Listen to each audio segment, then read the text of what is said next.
Hello everyone, welcome to the Red Fight YouTube channel. और आज की इस वीडियो में हम सतह के बंटवारा टॉपिक के मोस्ट इंपॉर्टेंट 30 क्वेश्चंस को डिस्कस करेंगे, जो कि बोर्ड एग्जाम्स के पर्सपेक्टिव से बहुत ही इंपॉर्टेंट क्वेश्चंस है। तो बिना समय गंवाए स्टार्ट करते हैं, जिनमें सबसे पहला क्वेश्चन था आपका कि शक्ति का सबसे अच्छा बंटवारा कब होता है। तो पहला ऑप्शन है जब एक व्यक्ति नियंत्रित करे, या दूसरा जब हर समूह को प्रतिनिधित्व मिले, या तीसरा जब सेना शासन करे। तो सबसे अच्छा अगर पावर शेयरिंग की बात करें, बंटवारा कब होता है कि जब हर समूह को प्रतिनिधित्व मिले, मतलब रिप्रेजेंटेटिव मेंबर्स, हर ग्रुप, हर समुदाय के लोगों को ये मौका मिले, तब ये शक्ति का बंटवारा सबसे अच्छा बंटवारा माना जाता है, क्योंकि इनमें मन मुटाव या किसी भी लड़ाई झगड़े की आशंका बहुत ही कम होती है। अगला क्वेश्चन की ओर बढ़ते हैं। भारत का संविधान किस प्रकार की सरकार की बात करता है। तो एकात्मक, अधिनायकवादी या संघीय। तो जिनको भी पता है एक बार कमेंट बॉक्स में आप आंसर कर सकते हैं। जी, राइट आंसर होगा इसका, भारत का संविधान किस प्रकार की सरकार की बात करता है, तो राइट आंसर होगा संघीय।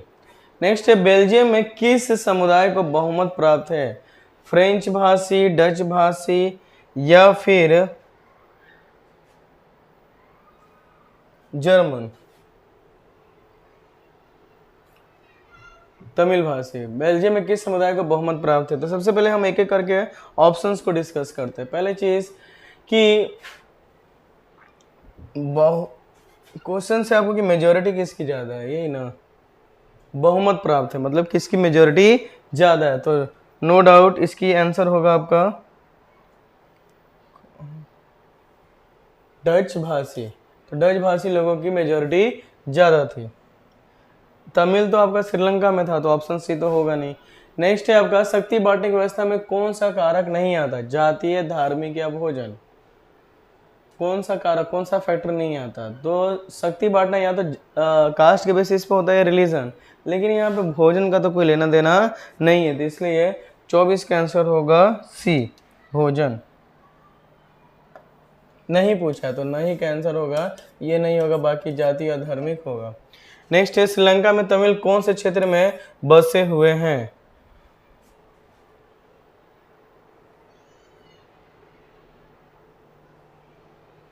ऑप्शन ए है उत्तर और पूर्व, ऑप्शन बी पश्चिम और दक्षिण, ऑप्शन सी है मध्य प्रदेश। श्रीलंका में तमिल कौन से क्षेत्र में बसे हुए हैं, तो इसका राइट आंसर होना चाहिए उत्तर और पूर्व। नेक्स्ट क्वेश्चन के बढ़ते हैं। बेल्जियम में किस तरह की सरकार को अपनाया गया। अधिनायकवादी, प्रांतीय या संघीय। जिनको पता है एक बार कमेंट बॉक्स में आंसर आप दे सकते हैं।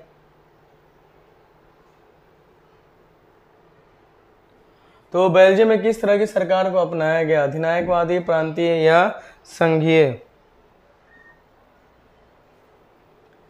जी, तो यहाँ पे अगर हम बात करें तो राइट आंसर होना चाहिए ऑप्शन नंबर सी, संघीय। So option C is a right answer. अगले क्वेश्चन की ओर बढ़ते हैं।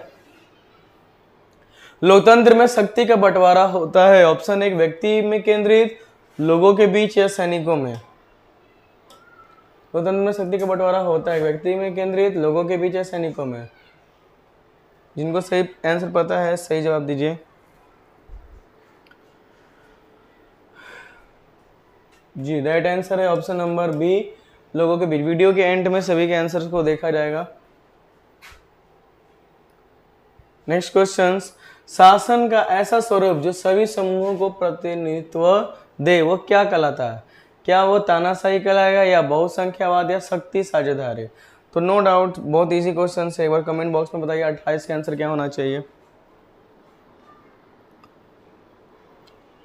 जी, राइट आंसर है ऑप्शन नंबर सी, शक्ति की साझेदारी, ये आपका राइट आंसर है। अगले क्वेश्चन की ओर बढ़ते हैं। भारत में पंचायत किस स्तर की सरकार है। स्थानीय, राज्य या केंद्रीय। पंचायत जो है लोकल गवर्नमेंट है, लोकल होगा तो no doubt answer option A सही होगा, स्थानीय। अगले क्वेश्चन की ओर बढ़ते हैं। बेल्जियम की शक्ति बांटने की सबसे बड़ी विशेषता क्या है? दो स्तर की सरकार, सामुदायिक सरकार या सैन्य शासन? तो जिन्हें ऑप्शन क्वेश्चन नंबर 30 का आंसर पता है, बार कमेंट बॉक्स में बताइए। जी नो डाउट यहाँ पे सिंपल आंसर होगा ऑप्शन नंबर बी, सामुदायिक सरकार। अगला क्वेश्चन की ओर बढ़ते हैं। बहुसंख्यवाद से क्या परिणाम निकलता है? मतलब मेजोरिटेरियनिज्म जो है इससे क्या इम्पैक्ट, क्या रिजल्ट निकलता है? शांति या असहमति और अस्थिरता या न्याय? तो सिंपली बात करें तो option B is a right answer, असहमति और अस्थिरता। अगले क्वेश्चन की ओर बढ़ते हैं। Question number 32। श्रीलंका में तमिल किस प्रकार के हैं? भारतीय तमिल और श्रीलंकाई तमिल, केवल श्रीलंकाई, केवल भारतीय? तो अगर आपको याद होगा कि श्रीलंका में तमिलों की जो संख्या थी वो थी आपके बच्चों 18%। कितने थे? 18। 18% जो तमिल थे उनमें 13% जो थे ये श्रीलंका के थे और 5% जैसे इंडियन माइग्रेंट्स तमिल थे जो व्यवसाय या किसी कारणवश से माइग्रेट किए थे। तो राइट आंसर होगा भारतीय तमिल और श्रीलंकाई तमिल। अगले क्वेश्चन की ओर बढ़ते हैं। सत्ता का बंटवारा लोकतंत्र में क्यों जरूरी है? क्या सभी को संतुष्ट करने के लिए, या सत्ता का एकाधिकार करने के लिए, या जनता को डराने के लिए? तो ऑप्शन बी भी नहीं होना चाहिए, सी भी नहीं। तो राइट आंसर होगा ऑप्शन नंबर ए, सत्ता का बंटवारा सभी को संतुष्ट करने के लिए ही जरूरी है डेमोक्रेसी में। नेक्स्ट है संघीय सरकार के अंतर्गत कौन आते हैं? केवल केंद्र, केंद्र और राज्य, केवल राज्य? तो option B is a right answer, केंद्र और राज्य ये दोनों की साझेदारी होती है। अगला बढ़ते हैं क्वेश्चन नंबर 35 की ओर। शक्ति का क्षैतिज विभाजन का एक उदाहरण है। क्षैतिज मतलब हॉरिजॉन्टल पावर शेयरिंग, जिसमें सरकार की पावर आपकी ऑलमोस्ट सेम रहेगी लेकिन जो काम करने का जो तरीका है, वर्किंग फंक्शन है, ये आपका डिफरेंट होगा। तो पहले बात करें केंद्र और राज्य, जी नहीं, ये तो आपकी स्थैर्यकीय सरकार होती है। अगला है विधायिका, कार्यपालिका, न्यायपालिका, ये होना चाहिए आंसर, क्योंकि विधायिका को हम इंग्लिश में कहते हैं लेजिस्लेटिव, और हमारे देश में लेजिस्लेटिव ये विधायिका है, ये है आपका पार्लियामेंट, जिसे हम हिंदी में कहते हैं संसद। अगला चीज बात करें कार्यपालिका मतलब एग्जीक्यूटिव, जो मतलब रूल को फॉलो अप कराते हैं। नेक्स्ट है एग्जीक्यूटिव भी दो प्रकार के हैं, एक है आपका टेम्पररी और एक है आपके परमानेंट। टेम्परेरी मतलब पॉलिटिशियन, परमानेंट मतलब सिविल सर्वेंट, IAS IPS ये लोग। नेक्स्ट बात करें न्यायपालिका मतलब जुडिशरी, तो जुडिशरी ही है। और हमारे देश में नेचर के बेसिस पे बात करें तो ये जुडिशरी दो प्रकार के कोर्ट होते हैं, एक सिविल कोर्ट होते हैं और एक दूसरा क्रिमिनल कोर्ट। लेकिन अगर इसके स्तरों की बात करें तो ये पिरामिड टाइप स्ट्रक्चर होते हैं, जिसमें एक होता है आपका डिस्ट्रिक्ट कोर्ट, फिर इस डिस्ट्रिक्ट कोर्ट के बाद आपके आएंगे हाई कोर्ट, फिर आएंगे आपके सुप्रीम कोर्ट। तो ये है आपका, तो ये जितनी भी सरकार की जो पावर है ये हॉरिजॉन्टल, जो कि क्षैतिज विभाजन है, तो इसलिए इसका राइट आंसर होना चाहिए ऑप्शन नंबर बी, विधायिका, कार्यपालिका और न्यायपालिका। अगले क्वेश्चन की ओर बढ़ते हैं। श्रीलंका ने किस वर्ष न्याय संविधान लागू किया? 1948, 56 या 72? जिनको सही जवाब पता होगा एक बार कमेंट बॉक्स में जल्दी से बताएं। श्रीलंका ने किस वर्ष नया संविधान लागू किया, मतलब न्यू कॉन्स्टिट्यूशन को अप्लाई किया?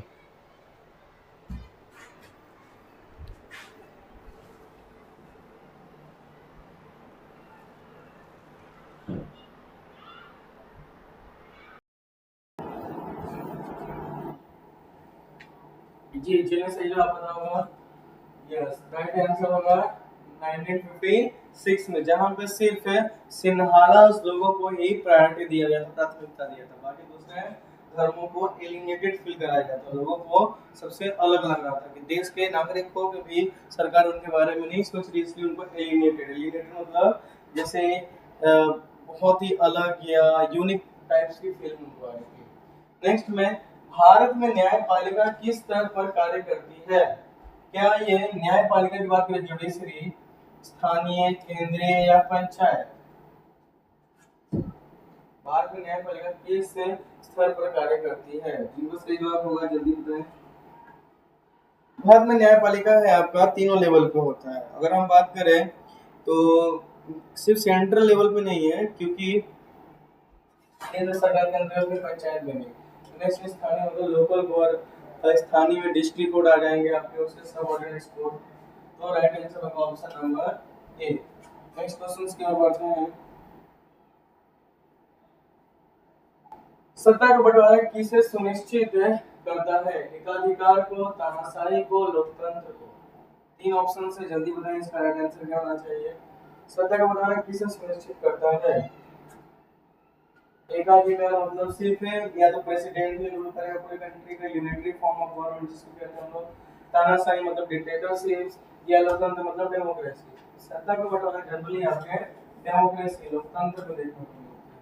ये आपका तानाशाही का डिक्टेटर होगा, एकाधिकार होगा। तो राइट आंसर शुड बी लोकतंत्र। नेक्स्ट है श्रीलंका के तमिलों ने किस संगठन का गठन किया था? क्या वो पीएलओ बनाए थे, एलटीटी बनाए थे, आरएसएस बनाए थे? आरएसएस तो आपको कटर इन और दूंगा, देखो होगा नहीं। पीएलओ थी तो नहीं होना चाहिए। राइट आंसर होगा एलटीटीई, ठीक ना? तो लिबरल तमिल्स जो एलम्स है वो तमिल टाइगर्स एलम्स, यही जो ग्रुप था, मतलब हमें श्रीलंका में वहाँ के लोगों को अधिकार दिलाने के लिए एक तरह से रिवोल्यूशनरी ग्रुप था। और दूसरा चीज हम कह सकते हैं कि राजीव गांधी के जो हत्या के पीछे भी जो बॉम्बार्डिंग हुआ था, उनमें भी इसी ग्रुप का हाथ था। तो राइट आंसर होगा option number B, LTTE. Next question number 40 पर बढ़ते हैं। शक्ति बांटने से कौन सा लाभ होता है? हिंसा बढ़ती है, अलगाववाद बढ़ता है, या संघर्ष कम होता है? बहुत इजी क्वेश्चन से जल्दी से कमेंट बॉक्स में बताएं, इसका राइट आंसर क्या होना चाहिए? शक्ति बांटने से कौन सा लाभ होता है? हिंसा बढ़ती है, अलगाववाद बढ़ता है, या संघर्ष कम होता है?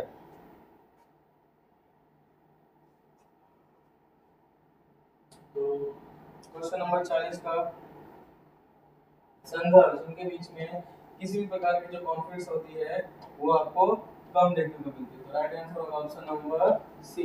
नेक्स्ट है बेल्जियम में किस समुदाय की संख्या राजधानी ब्रुसेल्स में अधिक है? तो बेल्जियम में किस समुदाय की संख्या राजधानी ब्रुसेल्स में अधिक है? क्या डच की, फ्रेंच की, या जर्मन की? 41 का राइट आंसर बताइए। बेल्जियम, बेल्जियम में किस समुदाय की संख्या सबसे ज्यादा है? तो बेल्जियम की राजधानी की बात करें तो ब्रुसेल्स है, और ब्रुसेल्स में सबसे ज्यादा जो संख्या थी बहुमत का तो था फ्रेंच भाषा बोलने वाले। Option D is the right answer. अगले क्वेश्चन की ओर बढ़ते हैं कि श्रीलंका में कौन सी भाषा को आधिकारिक भाषा बनाया गया? तमिल, सिंहली, या मलय?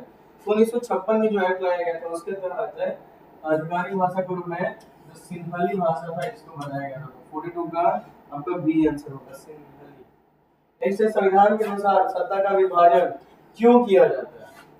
सो एक एक क्वेश्चन को ऑप्शंस को सॉर्ट आउट करते हैं। अधिकारों को सुरक्षित रखने के लिए, दूसरा भ्रष्टाचार बढ़ाने के लिए, सत्ता को केंद्रित करने के लिए। तो option A is the right answer, अधिकारों को सुरक्षित रखने के लिए। अगले क्वेश्चन की ओर बढ़ते हैं। एलटीटीई का उद्देश्य क्या था? श्रीलंका को छोड़ना, तमिलों को अलग देश बनाना, या चुनाव जीतना? जल्दी बताएं। क्वेश्चन नंबर 44 का एलटीटीई का मेन ऑब्जेक्टिव क्या था? वो चाहते थे कि तमिलों का अलग से देश बने, ठीक है? तो इनका ये मेन ऑब्जेक्टिव था। Option D is right answer. Next talk about the questions number 45। लोकतंत्र में शक्ति किसके पास होती है? राजा के पास, जनता के पास, या सियाह के पास? बहुत इजी क्वेश्चन है। और ये अगर आपको याद होगा कि अमेरिका के एक राष्ट्रपति थे अब्राहम लिंकन, उनसे ये प्रेरित है, क्योंकि अब्राहम लिंकन ने एक बात बोला था कि democracy is by the people, for the people, end of the people. मतलब है लोकतंत्र जो है ये जनता से है, जनता के लिए है, और जनता पर ही निर्भर है। इट मींस दैट अगर हमें लोकतंत्र को इंग्लिश में अगर हम कन्वर्ट भी किया जाए डेमोक्रेटिक का मतलब ये होता है रूल ऑफ पीपल। लोकतंत्र में सत्ता किसके पास होती है? तो no doubt option B is the right answer, जनता। नेक्स्ट है, भारत में केंद्र और राज्य सरकारों के बीच विवाद सुलझाता है। तो के सेंट्रल गवर्नमेंट और स्टेट गवर्नमेंट के बीच में जो विवाद को सॉर्ट आउट करने का काम करते हैं, क्या प्रधानमंत्री करते हैं, राज्यपाल करते हैं, सर्वोच्च न्यायालय? No doubt option C is the right answer, Supreme Court, जिसे हम सर्वोच्च न्यायालय कहते हैं। इसमें 33 प्लस 1 जेड होता है, 33 ऑर्डिनरी और 1 जो होते हैं वो होते हैं सीजेआई, तो जिसको हम कहते हैं चीफ जस्टिस ऑफ इंडिया। तो ये है सीजेआई, और हमारे वर्तमान जो सीजेआई है वो गवई जी है, भूषण गवई। नेक्स्ट आगे हम बात करते हैं, सत्ता का बंटवारा देश में क्या लाता है? संघर्ष, स्थिरता या अराजकता? सत्ता का बंटवारा हमारे देश में क्या लाता है? संघर्ष, स्थिरता या अराजकता? तो नो डाउट स्थिरता, स्टेबिलिटी लाता है। अगर हम नहीं करेंगे तो ये अनस्टेबल हो जाएगा। नेक्स्ट, भारत का सरकार किस प्रकार का लोकतंत्र है? क्या एकात्मक है या संघात्मक है? तो नो डाउट संघात्मक इज द राइट आंसर। दो क्वेश्चन सॉल्व बचे हुए हैं। डच भाषी लोग बेल्जियम में किस क्षेत्र में रहते हैं? वालोन में, फ्लैंडर्स में या ब्रुसेल्स में? जिन्हें सही जवाब पता होगा जल्दी बताएं।